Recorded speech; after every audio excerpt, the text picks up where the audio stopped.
Hello. Okay, there we go. I think we got everything going here. Just put this in so I can hear. All right, that sounds good. All right, so welcome to another Abuse Cartoons live stream, right? I was going to call it Abuse Cast once upon a time, but it's not really a podcast. So we're live streaming, and welcome. So our last one for February, that short month, and yeah, so still winter here, still cold and miserable, but hopefully everything is working here sound wise. Actually, I think the microphone is a little far. Let's try that. Oops, sorry, so much noise here. Sorry about that. So am I putting that on camera? No. All right, good. So I think we have everything going okay. All right, let's see if this is actually, here we go, the edge of the tablet. Let's see if this is actually going to work. All right, sorry to not be set up ahead of time, but this is how it's looking. Yeah, I guess we're okay. The video's a little strange looking today. I had to play with the contrast, so I hope that's gonna be okay. But here we are. I've also got the unpredictable situation with my computer here, so I'm not sure how well this is going to be working. Yeah, it seems to be okay. Not too laggy or anything. Yeah. Okay, good. Yeah, sometimes when things get slowed down, the pressure sensitivity just kind of disappears, and sometimes that was a driver issue. I've had that happen before, so it's just such a pain. I think early on I was really complaining about the whatever Windows 10 built-in tablet functionality was, kind of fighting it out with the Wacom drivers and causing just all kinds of ridiculousness. I think I still get weird pop-ups of menus that are Windows touch based, and every time you open Illustrator, it always asks you, would you like a touch environment, because it detects the tablet. So yeah, still not right. And yeah, it looks like we're still getting that, I guess because we're backlit, but we're still getting the popping focus. So apologies for that if that looks weird in the little window. I didn't turn on the keep your head in frame feature yet, so maybe I'll torture you with that someday. Find your head. I don't know, I forget what that was called, but it keeps you in frame. The camera actually moves around and keeps you framed up. But none of that. All right, so let's just do a little warm up here. I'm trying to find a better position. Hopefully this will be okay. All right. So I was thinking about holes. I was seeing if I can come up with a funny visual for that. Just endlessly dark, miserable holes consuming everything. That's the theme for today. Yeah, I'm not sure if I can come up with an interesting visual to kind of show the ground opening up. But yeah, let's try this. Right, so yeah, so speaking of holes and wastes of time and obstacles to your creative life, I think that's where most of this was coming from, is, you know, people are constantly having to confront, this looks a little odd, are constantly confronting, you know, those kinds of obstacles and trying to figure out, you know, how to fit in time to do work, and how to, you know, get past those kind of creative blocks, those obstacles of obstacles to your creativity. So maybe not complete kind of artist block, but just yeah, things that interfere with your productivity. So that's always a thing. And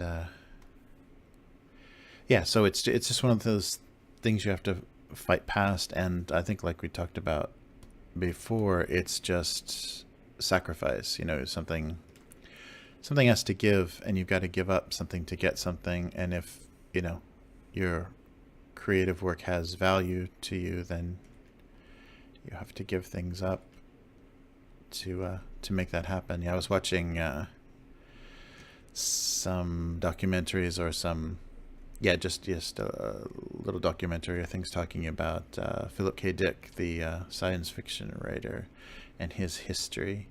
And one of the legends about him was his the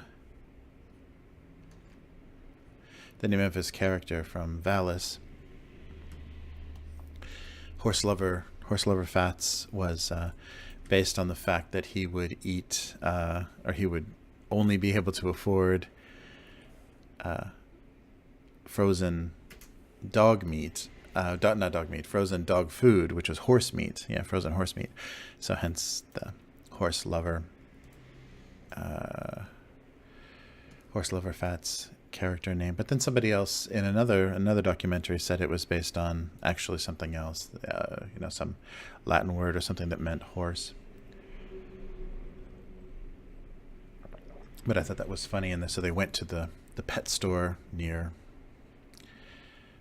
San Francisco, where near Berkeley, where he lived, and showed the actual frozen horse meat that they still serve, or they still sell as dog food at that place. And so supposedly that legend was that that's what he ate when he was a starving writer, when that was all he could afford.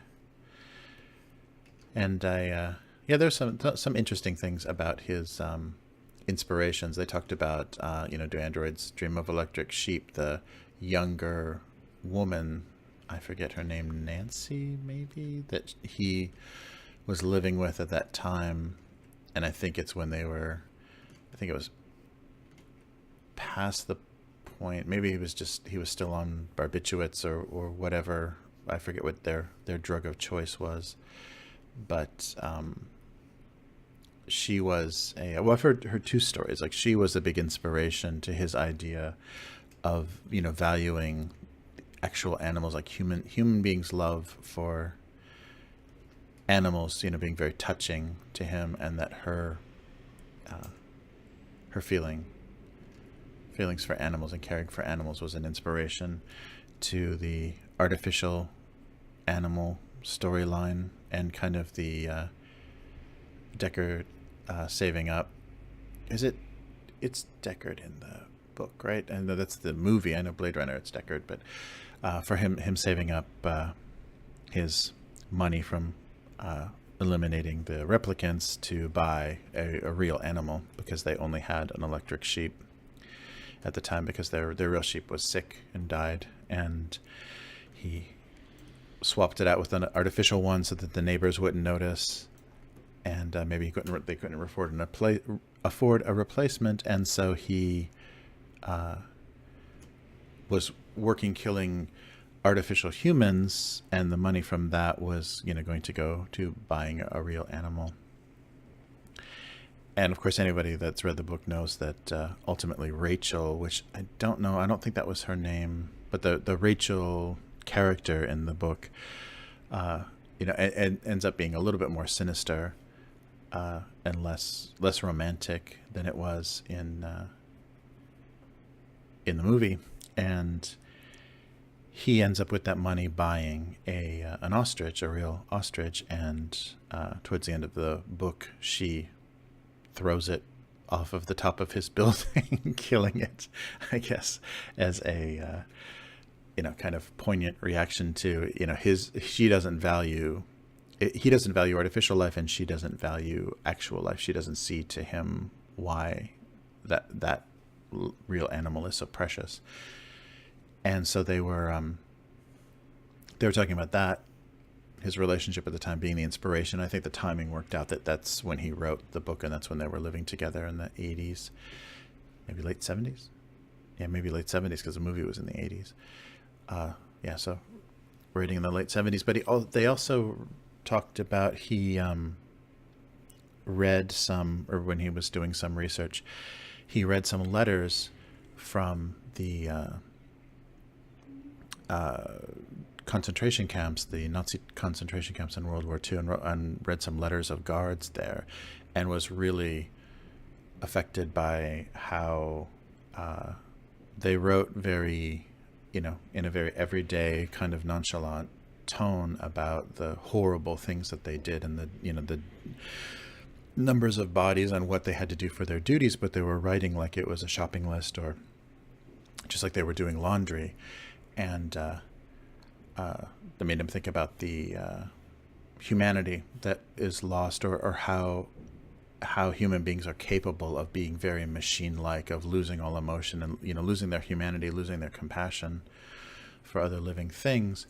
And so that part of that was an inspiration for the Blade Runner, the Deckard character, for the way that he kind of became a machine, to be able to kill machines. He became very unsympathetic to their situation, or their what could be their humanity, or there could be their consciousness. And in the book, that's contrasted a lot more with the Rachel. Which is it, Rachel? Yeah, the Rachel character. What would be the Rachel character? And so that was interesting. Those were interesting inspirations, and fun things to kind of hear about. But it seems to be, and I don't know, just because Hollywood picked up on his work and had the rights to so many of his stories, but there's so much kind of urban legend or just mythology around him that I don't think maybe for some people it serves to make them, more interested in his work or something, but for me it just seems to kind of interfere this strange legend that people are making him out to be. I think everything that's interesting about him is already in his work, but always people need to be larger than life, and that just might be a way that can sell movies based on his work, is if he's been built up as this thing. I'm not sure I'm even drawing holes. I'm just drawing the same thing over and over again, and it's not looking, I guess it works. It looks terrible when I'm looking at it, but on the video I guess it's okay. I don't know. So, yeah, something like that. I don't think anything is looking much better. Yeah, I do not like that. That's a little flowery, and that jagged one is, okay, so maybe just a little bit more simple. And I can crush this down a little bit to get the perspective a little more flat. And hopefully coloring is really going to set that off. So I was just thinking about, dark bottomless holes. So what would be a interesting object or thing kind of associated with that? I didn't really think that far ahead. So I'll just kind of try to come up with some stuff while I'm talking here. But yeah, so as far as I don't know how I got off track talking about the Philip K. Dick. Oh, yeah, that's right. So it was poverty. Yeah, right. So obviously, it was kind of a lot of stories about writers and creative people. It's romanticized the poverty that they endure for their art, but that is a reality. It's something that you have to accept. You may never go on a vacation. You may never do a lot of things, depending on how willing you are to dedicate that time and money and everything else to your work. Yeah, sorry, that's where that derail came from. But yeah, so it's just something to to keep in mind. And you know, there has to be satisfaction. That's why, you know, it's important to get satisfaction from your work, because you are going to lose some things in your life, and there will be things that you can't, you know, unless you have a certain degree of commercial success, that you're going to have to just let go of to continue to create. And you know, I don't know if that's necessarily that true anymore. It seems like there's so many, you know, family supported people out there, or you know, just people still living at home, or you know, their lifestyle funded by their parents that have Etsy stores and everything. It's a whole new world of amateur creative nonsense and DIY kind of goofiness of people trying to turn, you know, their little DIY hobbies into some sort of career, or some sort of, you know, money-making venture. So there's always that. But yeah, those obstacles, those things you kind of put in your way, just always be conscious of how real that is, like how much of an excuse you're making for yourself, and how much that's actually true. You know, how much you need to be aware of, you know, that actually taking away from your life. And you know, people do all kinds of, you know, destructive things to their family and everything else to for the sake of their career. And hopefully it's usually only when things are going particularly well, and it's actually becoming, you know, self-sustaining, that people will hurt others around them to keep creating. But you never know. People's priorities can get pretty crazy at certain points. Yeah, so I'm drawing the lines for the labels, which I usually don't do, but we'll see. In this case, I might change my mind, because sometimes the label playing with the transparency and part of the label helps. And what else? Oh, I haven't tried to draw one of these for a long time. Let's see if I can even get the look right. I don't think it's been more than a decade since I've even seen, since I've even seen one of these. But I'm trying to do one of those like diner sugar shakers. You know, when they don't have the sugar bowl or the packets, sometimes they'll have the, this is not stout enough, I think. They'll have the dispenser, which is just a big jar full of sugar with a spout or a little door on it, you know, that you pour. I think it's actually not oriented that way, but yeah, so it has to be kind of near the edge. So like this would be what I'm trying to show. Something like that. And we'll finish this. Oh, wrong color. Close this off. Maybe just redraw that whole thing. Blah.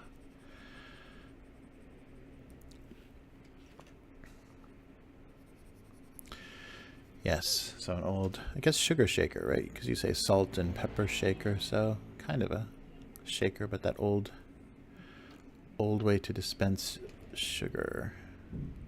And always had this is much lighter, like the cut glass texture. But I think I need to be much, whoa, I guess this is sharing a layer with the something else here. I think much stouter, and then we'll kind of correct the wonkiness a little bit. Yeah, instead of doing this, I should probably just learn to draw better and more symmetrically, but that doesn't seem to be happening. Yeah, something. I'm not sure the scale on that.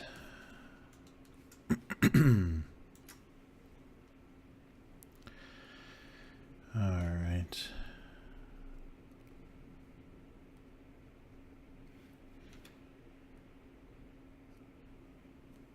Something like that. I don't want too much detail down there, I guess.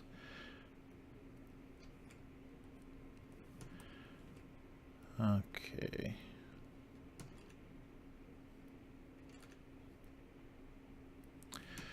So there we go. A sugar shaker. And anything else? I don't know why this suddenly became a diner. And why would there be a jar of mustard?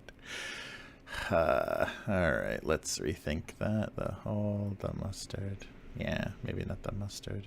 Well, I guess though, if there's a bottle, there might be a jar. But yeah, there's not gonna... guess it would probably not be that jar of mustard. But we do have... Oops, salt and pepper.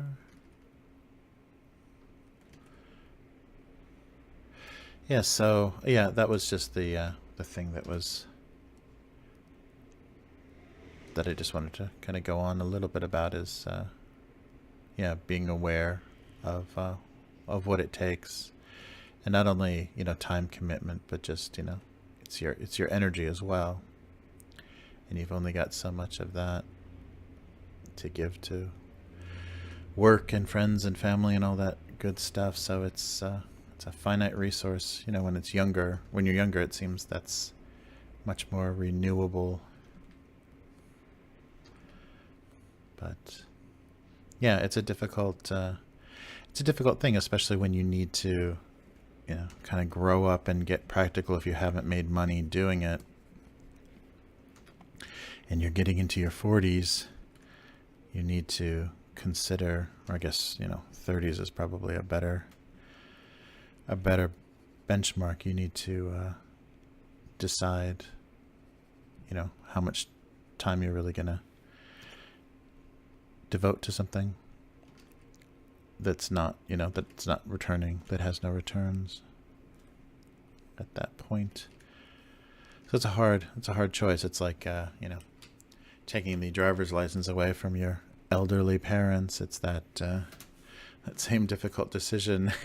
This doesn't look like it's going to happen for you, so we're gonna need you to get more serious about something else in your life. Yeah, so that's hard, and that's the thing. I've seen a lot of kind of the amateur comics people in Japan that are hanging in there. And I guess, you know, once you get enough of a following, like you get a dozen people that are showing up to buy your books and things, it does become a bit of an addiction. I don't think anybody is like doing anything creative full time in Japan. It's not very common. I think everybody, it's their part-time thing. Although I did meet a great illustrator at the Design Festa show that went full-time with her illustration work. She was getting some good attention, and that was really nice to see that you know, she was able to commit to that, and you know, make enough money. And I'm not sure, you know, she was just probably living modestly, or maybe still living at home, but, you know, being able to devote to that really made me happy to see, because she had a lot of talent, and I knew that you know, by doing that she was gonna be able to do well, and did get, you know, has gotten some like licensing deals and things where her artwork was appearing on you know, stationary goods and things in the big stores in Japan. So, you know, that kind of thing is great to see. People having their career take off like that. Okay, so this is some kind of hole. I don't know. Actually, I think if this is going to be a table, they're not going to be on the, you know, the ground. These things. This is actually going to have to be a. Sorry about the microphone there. This is actually going to have to be a hole in a table.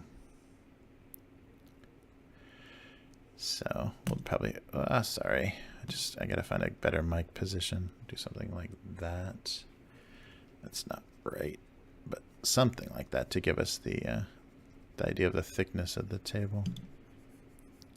Yeah, I guess that line's gonna have to be a little bit more curved, because we still want to get that depth in there.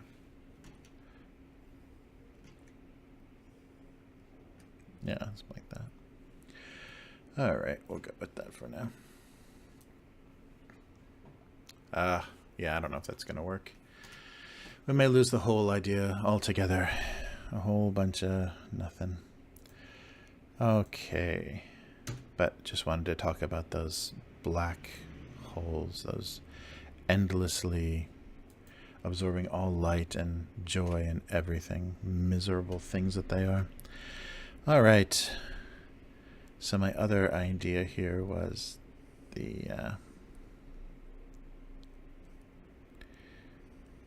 I'm going too thick with these lines.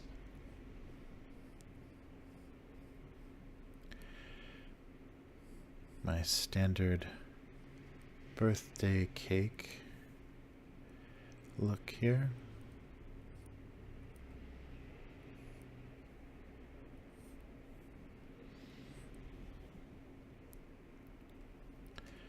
Let's see. I always like that chubby frosting around the edge of the birthday cakes. That always reminds me of the, local bakery birthday cakes as a kid. Maybe do this on another layer. So the hysterical joke for this was going to be an eighth birthday candle that fell over. So it looks like infinity.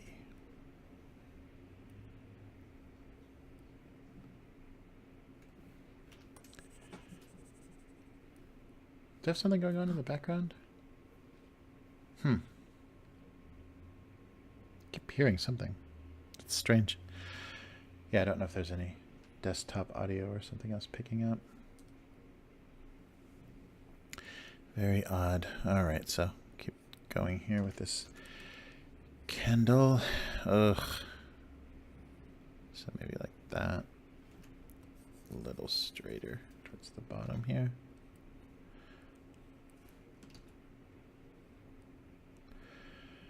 There we go. Something like that.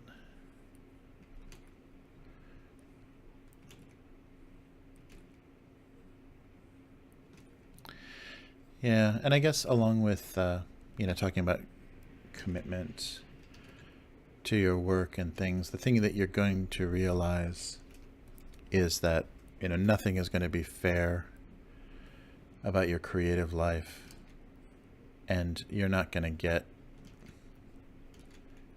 almost nobody gets what they deserve as far as, return for the time that they have put in. So you're going to see some, very untalented people pull ahead of you and probably make a nice living off of things, and it's going to be incredibly frustrating and discouraging because it doesn't take a lot of talent to support a creative career. It just kind of takes the kind of right place and the right time and the kind of connections. It's not quite as ridiculously random as all of that, but it will certainly feel like that. Okay, my keyboard shortcuts are not. There we go. It does feel like that at times. So prepare yourself for that, kind of frustration. Maybe I want that's the kind of, chunky wax candle that I was thinking of, but maybe I want to try something a little bit more graceful because of the joke, because of the idea that I was thinking of. It kind of requires that. So let me just try that again a little bit more. Yeah, no, I'll just erase it maybe a little more gracefully. So instead of that blocky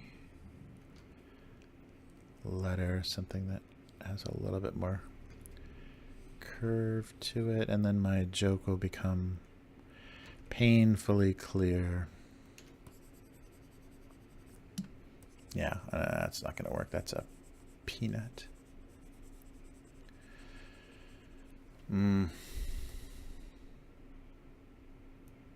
Yeah, maybe it has to be the chunky one to read as a birthday candle, because I don't think this will. Not at all. Okay, yeah, we'll go with the chunky version. Put some kind of, sorry about that, I got the placement of the microphone really bad this week. I keep clicking against it. That little piece of cardboard underneath your cake. Yeah, something like that. And then, there we go. So find the place that this, and it's going to have to kind of be off center a bit.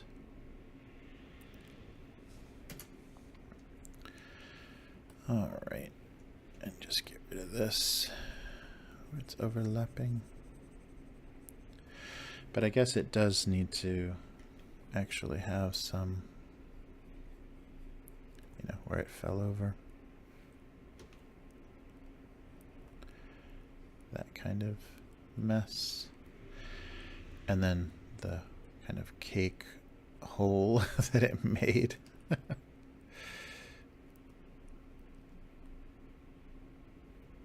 Yeah, so hopefully with the shading I can make that work.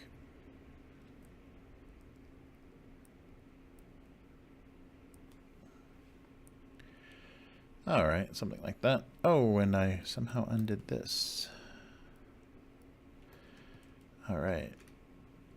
Yeah, so I think those two are good. Those two elements.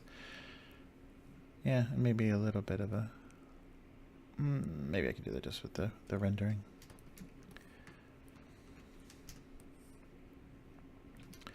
Another birthday cake joke. All right, so let's start coloring with this one because I have a better idea of what I want this to look like. Actually, just start with some black and white. Oh, no, maybe not white, just a little bit off.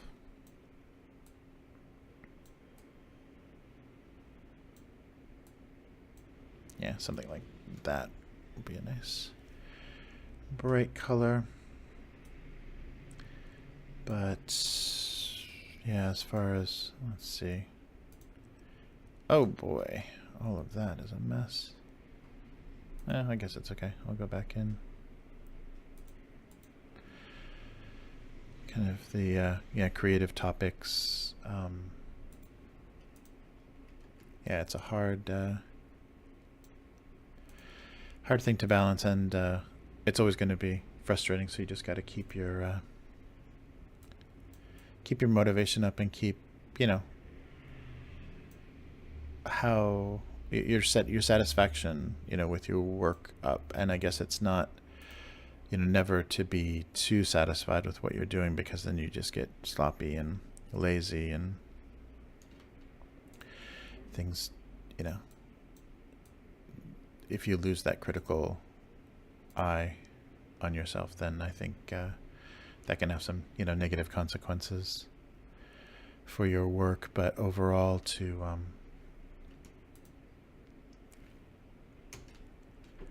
find enjoyment in it, because that's kind of that's a big point of doing it, is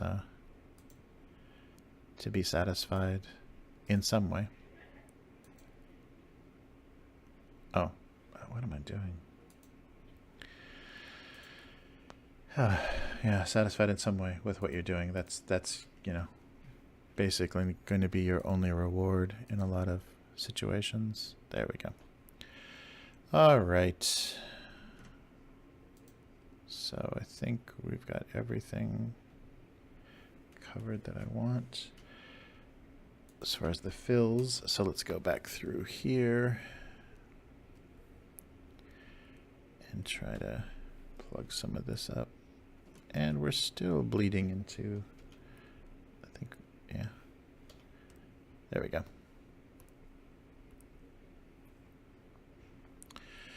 All right, and I think now we can fill the candle. All right, and then I'll put this on a separate layer just in case.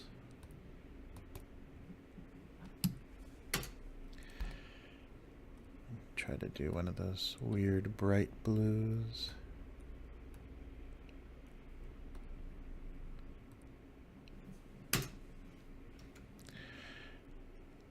Yeah, those candles always have that odd outline.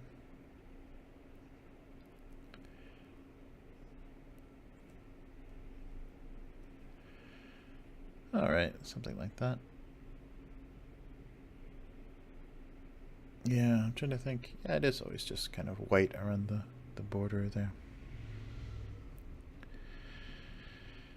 Okay, well, let's try rendering that up a little bit and see how it looks. I mean, just, you know, doing some shadows. Give it a little more finished depth.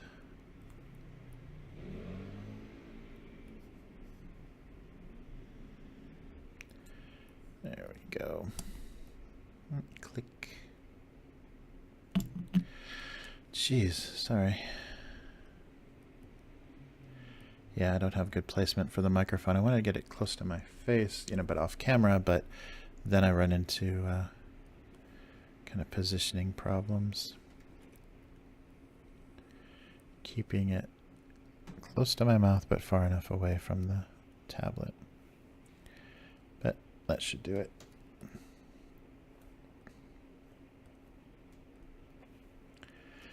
All right, and give this little chunks of cake on here some depth.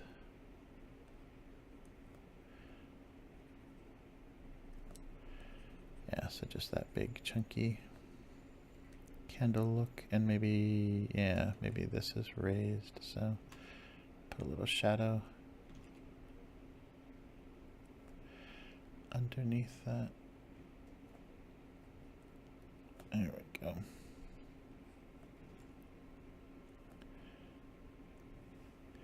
Yeah, hopefully that looks enough like the birthday candle that you're going to get the birthday candle, but then you'll also get the super funny joke. Yeah, we'll see how this works. I think that helps a lot, though. The rendering kind of lets you see the form I was going for a little bit more. I notice that a lot when I do kind of the simpler objects. That just that little bit of shadow gives you the mass and kind of weight to see it, you know, in that space a little bit better. So that helps a lot. Yeah, and I think under here on the little cardboard will help. There we go. Maybe the indication of the layer. I always like that on the cake. All right. Yeah, I think that works.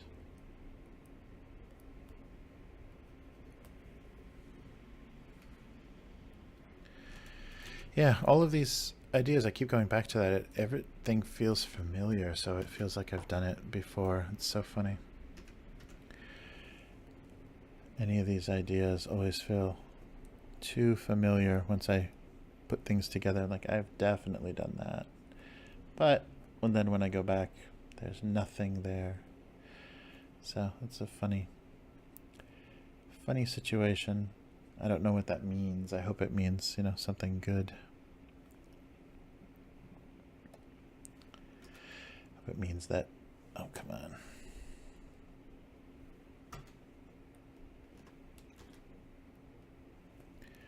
Oh, come on. That it's, you know, it's clicking somehow with, you know, some kind of ongoing thing that I've been doing with the cartoon. That's what I hope that feels like, that weird deja vu or that weird familiarity is just telling me, oh yeah, this fits with what you've already been up to. Didn't know if that's the case, but I'm hopeful. All right, and a little bit here maybe. Keep that nice and waxy looking. Over here. Yum. All right, that'll work. And then we'll put some shadow underneath everything on that right layer.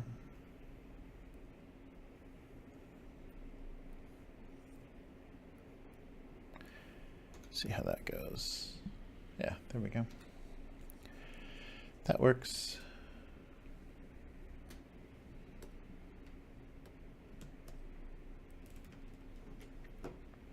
Okay, now some little eyes and things.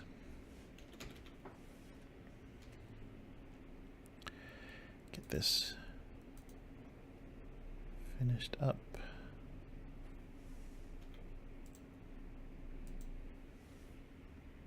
Okay, that works. All right, so the joke is an 8th birthday joke. So we'll see. Oh, actually, yeah, I wanted to let me see if I can still kind of add this in to show that it's a candle, to do the wick.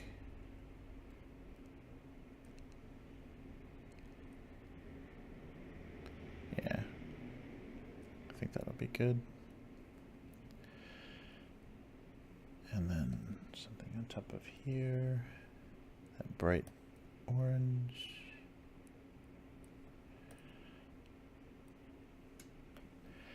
And then switch over to my wonderful smoke.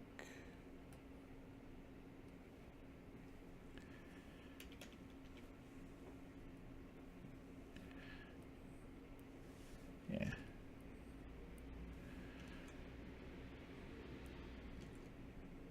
Something like that for the smoke, and maybe a little bit more blur.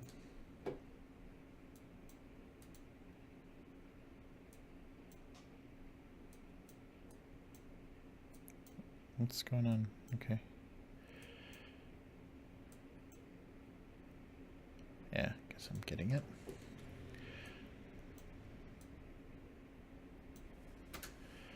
Okay.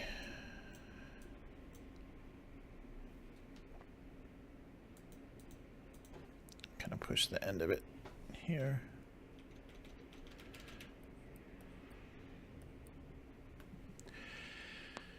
There we go. Okay, so the idea is it was either someone's 8th birthday or they were dealing with an immortal. So, the joke is infinity. All right, we'll see how that goes. But it's colored. Let's write that later. Let's go back to this nightmare. All right.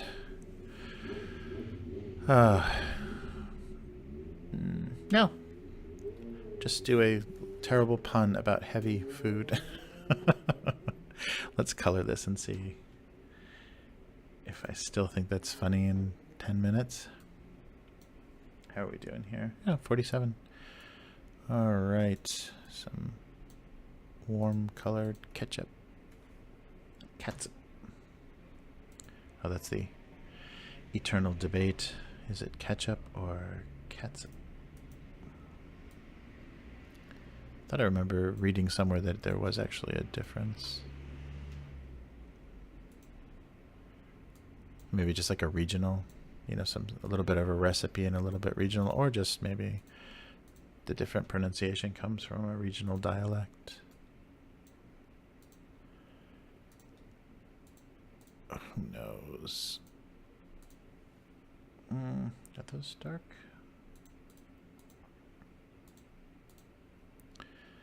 All right, and then I might, well, I think I'm just actually going to draw the wood texture, but put some texture here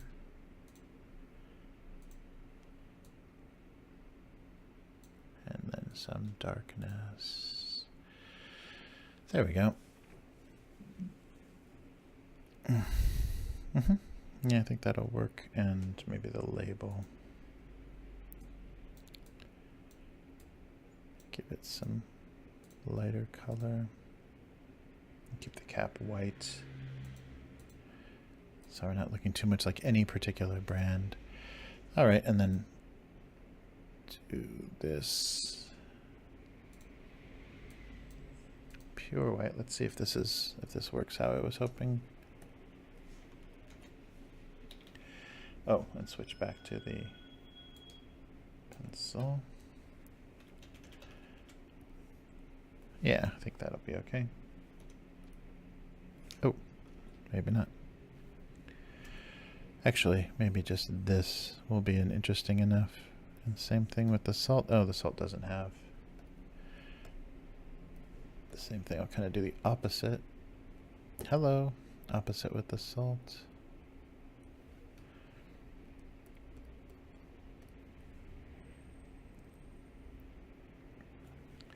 Maybe a little darker for the pepper.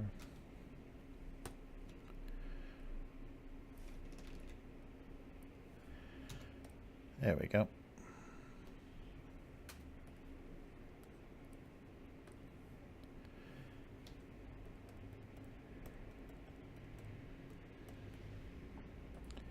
And then a little bit darker. Oh, not red though. Oh, it's going to be hard to put eyes on that, isn't it? Well, we'll try.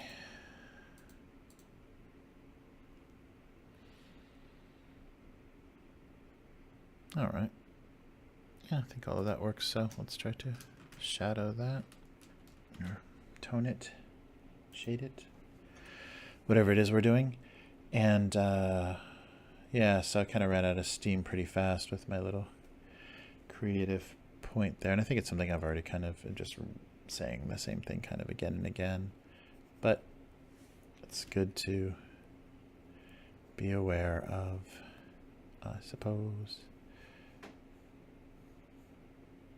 Yeah, definitely need much more motivational, inspirational kind of things to say, because I think that's the hardest part. And you know what I think I would like to do the most is be you know, motivational to people that are trying to be creative and just kind of get them to go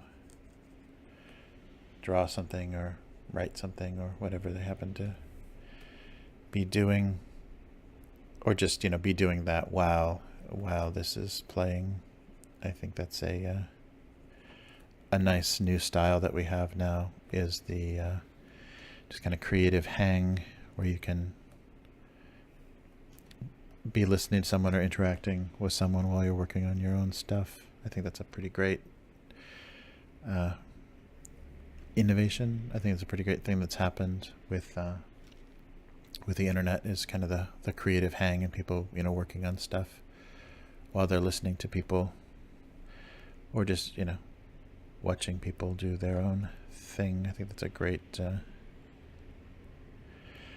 that we have now. This is not going to go well. Let's see if any of this is going to make sense visually. I guess.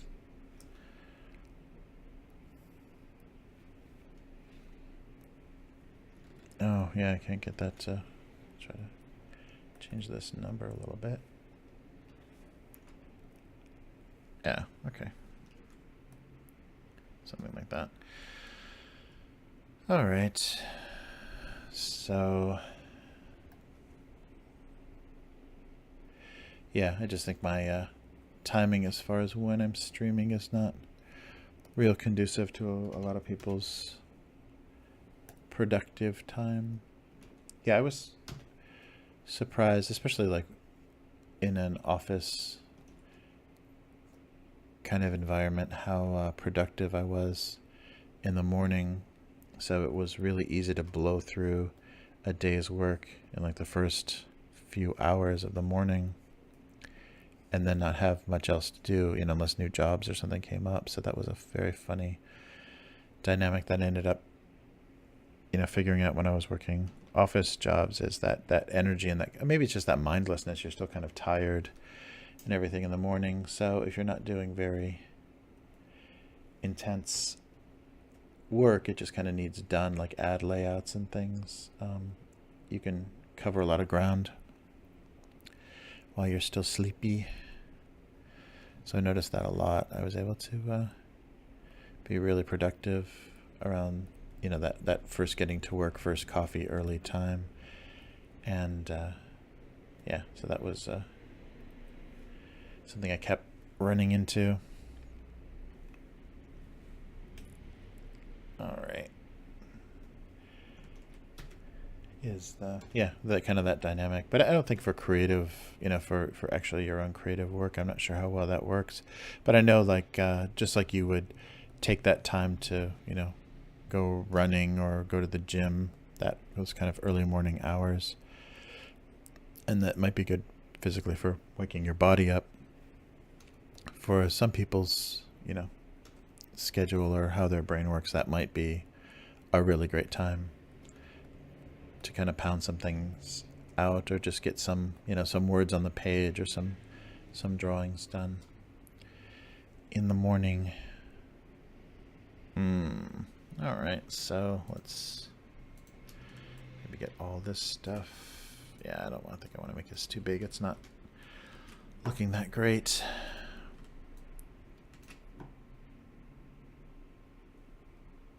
All right.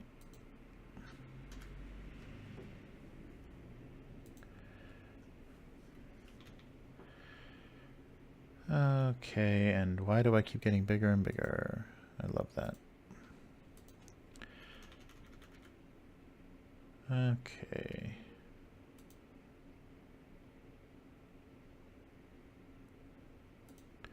So eyes on the ketchup, eyes on the sugar, and now the salts and pepper. Okay, and the table? Yeah, sure, why not?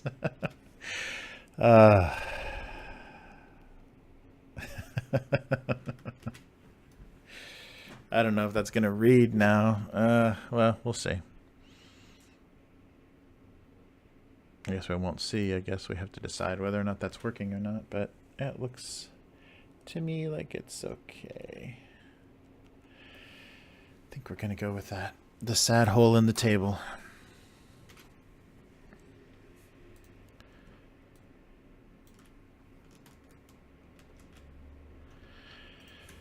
So it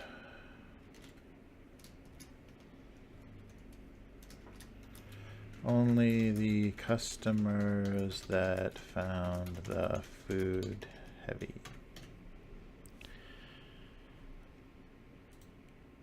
It wasn't only the customers that found the food heavy. The table. It's a very cartoon hole, though.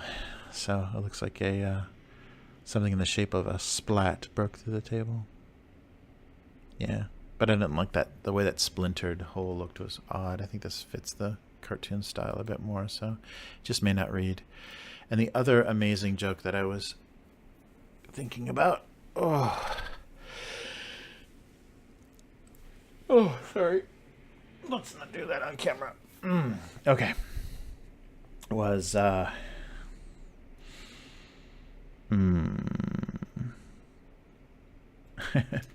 they were either dealing with an 8-year-old or an immortal.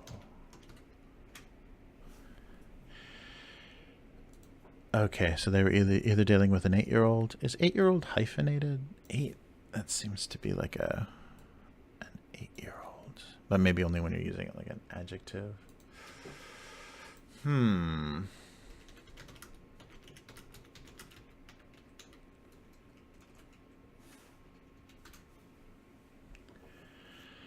Let's see.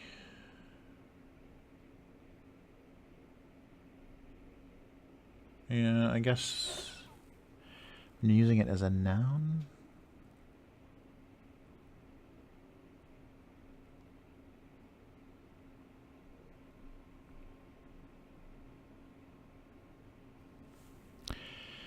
an 8-year-old.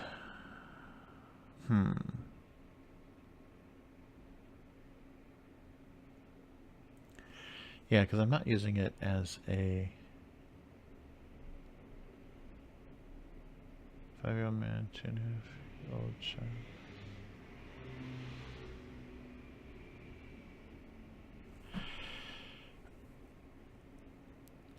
Okay, someone turning 8.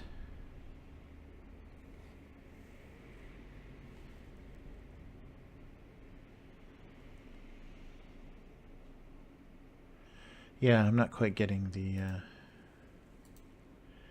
what I need from this.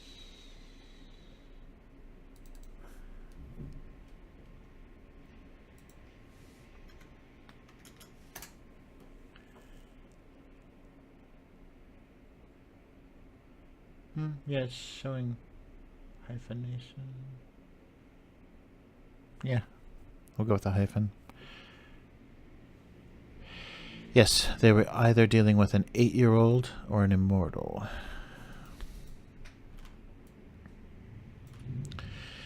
Yeah, I might want to strong-winded. I'm trying to think of if there's a funny adjective for 8-year-old. They were either dealing with a powerful 8-year-old or an immortal.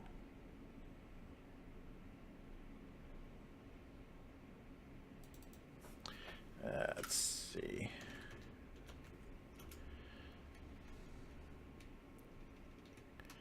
Powerful. They're either dealing with a powerful 8-year-old or like this. All right, with a powerful 8-year-old or an immortal. Okay, well, I think we'll go with that. They were either dealing with a powerful 8-year-old or an immortal. Because infinity. All right. Okay, so that looks like what we're doing for this week. Wow, and we just hit an hour. So a perfect hour of live streaming. Okay, so it's an 8-year-old birthday candle that fell over. Oh, actually, maybe with the shadowing on this, I want to kind of emphasize that it fell out of here. If that'll work.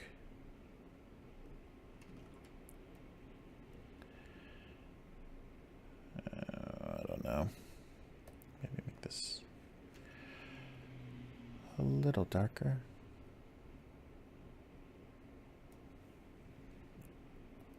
Something like that. Okay. So they were either dealing with a powerful 8-year-old or an immortal. Powerful?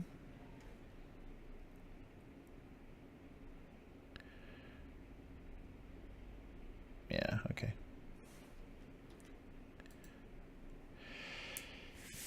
So it wasn't only the customers that found the food heavy. That does seem like something I've written before. And there's a hole. It'd be so funny if I go back and find another hole in the table. All right. It wasn't only the customers that found the food heavy. Yay. All right. Quick spell check. Great. So it wasn't only the customers that found the food heavy, and they were either dealing with a powerful 8-year-old or an immortal. There can be only one. All right. So those are the cartoons for this week. And thanks for watching. Thanks for joining me. And if you'd like to follow at Abuse Cartoons on Twitch, Abuse Cartoons on Twitter, Twitch TV/Abuse Cartoons on Twitch, Facebook Abuse Cartoons, and the abusecartoons.com website. So thank you for watching. And if you would like to support the cartoon and get some original art, a signed book, something like that, please go to patreon.com/abusecartoons and support this whole endeavor. I'd really like to make this a daily cartoon again, and with that support at Patreon, that can happen. So please take a look at those goals and consider supporting the cartoon, and there'll be more live streaming, more cartoons, more of everything, more books, more all that good stuff with your support. So thanks again for joining me, and I will see you next week. Goodbye.